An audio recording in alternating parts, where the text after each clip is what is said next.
It seems when it comes to Hunter Biden, it is never enough for some. He can't be investigated enough, he can't be punished enough, he can't be prosecuted enough. This is my view.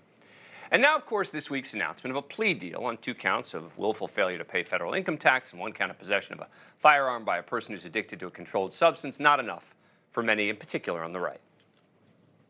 It continues to show the 2-tier system in America. If you are the president's leading political opponent, the DOJ tries to literally put you in jail and give you prison time. If you are the president's son, you get a sweetheart deal. The DOJ proved today that they are not serious about holding the Biden family accountable for crimes that have been committed. This is just a slap on the wrist. There's a clear double standard here. It's very aggravating to me to watch people who are living privileged lives get away with essentially murder. It's murder! It's murder! It's murder! Now, what none of them seem to want to address is the man who made the decision was not Merrick Garland or Joe Biden, but David Weiss, a Trump-appointed federal prosecutor left in place to try to avoid claims of bias. That didn't work. He even sent a letter to Jim Jordan last month assuring him that he had been provided with complete autonomy. But somehow, that gets completely ignored. Batya, why does it, is this just a political talking point? Is there any substance to what some on the right are saying? I don't agree with you on this. I think they're speaking for their voters who feel the hypocrisy so deeply. I understand they feel it, but they're not right about it because David Weiss made the decision, not Merrick Garland and not Joe Biden. They keep saying that the Biden Justice Department, the Biden Justice Department. Do you think if President Trump's son lied to get a gun and then threw that gun in a garbage next to a middle school, that he would have gotten a slap on the wrist? Yes, like that? I think he wouldn't have been charged, actually. Really? Yeah, I think he wouldn't have been charged at all. His son-in-law because has done I have not been able to find a single case, not one, where someone was prosecuted simply for lying about drug use on a gun form without there being other circumstances, meaning multiple false statements, or the gun ends up getting used in a crime, or efforts to hide it, or criminal history.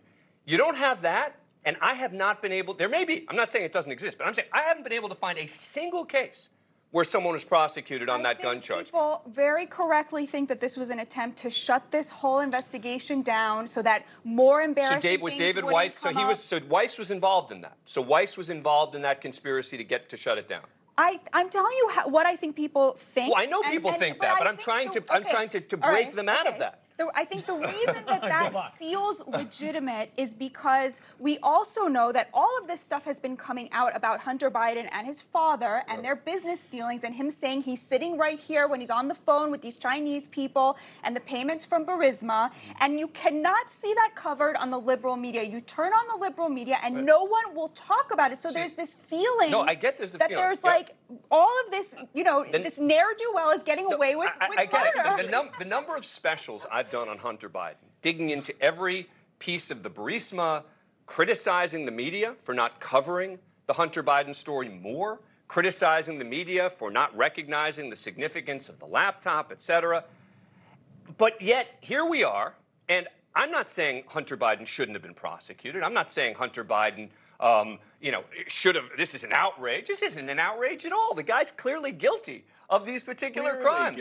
But all I'm saying is that there is this perception that we can't, and you're right to say good luck in trying to break out of this, because I don't see how we can have a straight and honest conversation about the true legal impact of this. Now, I think the argument on the other side is, but there's just so much more that you're not talking about. I think you have to separate the legal side from the politics side. And you're right that so far the U.S. attorney in charge of investigating this has found a very, very small, relatively speaking, charge that is rarely used on its own.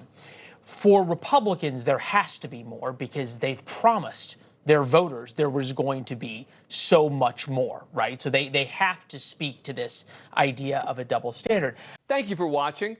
Go to newsnationnow.com to find NewsNation on your cable provider. And don't forget to click the red subscribe button below to get more of NewsNation's fact-driven, unbiased coverage.